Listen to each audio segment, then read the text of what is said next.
here we go with, I guess this will be part 4, since I decided to make part 3 a Matroska container test, I guess you could say.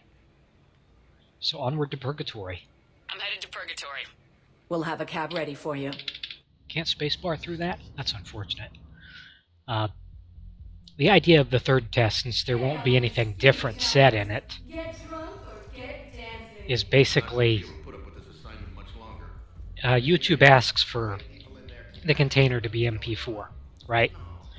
And so I figure, since I always have problems with the MP4 container, like even though I've got it in what they call a web-optimized format, which has the metadata of some sort at the front of the file instead of at the end, which allows YouTube to start encoding while you're uploading, or to start, editing the video or processing the video while you're uploading.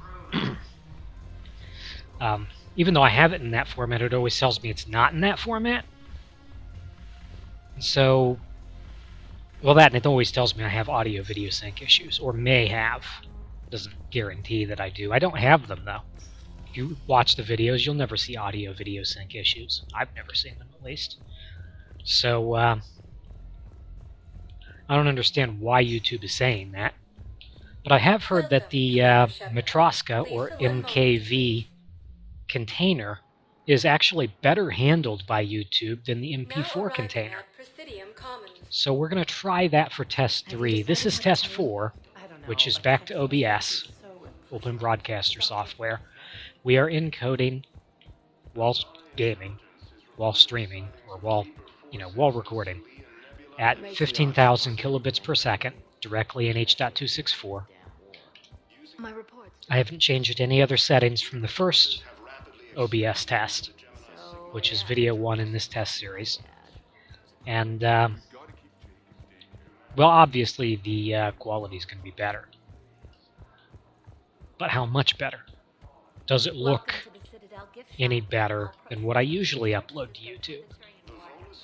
And one of the things I've been learning while I've been streaming, and the reason why I'm making these OBS tests such low bit rates, is that the kilobits per second is roughly equal to the megabit per second of the user's internet connection. That is, if I encode in 60,000 kilobits per second, that's 60 megabytes per second, or megabits per second, sorry, 60 megabits per second.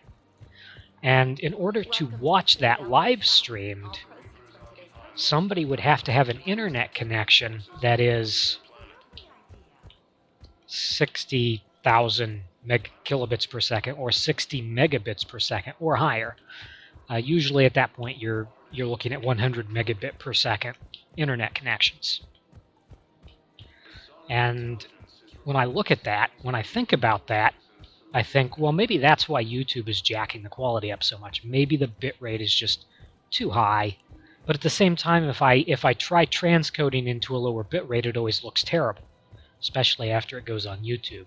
So I'm hoping that with lower bit rates here in OBS, maybe I can get a higher quality video on YouTube. Maybe YouTube won't jack the quality up quite so bad.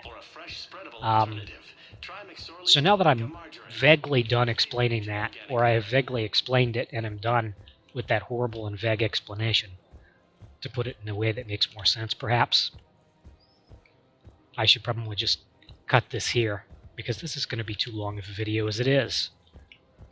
I think this is going to be the last test that I do. There's a possibility of a 20,000 kilobit per second test. It depends on how this one goes.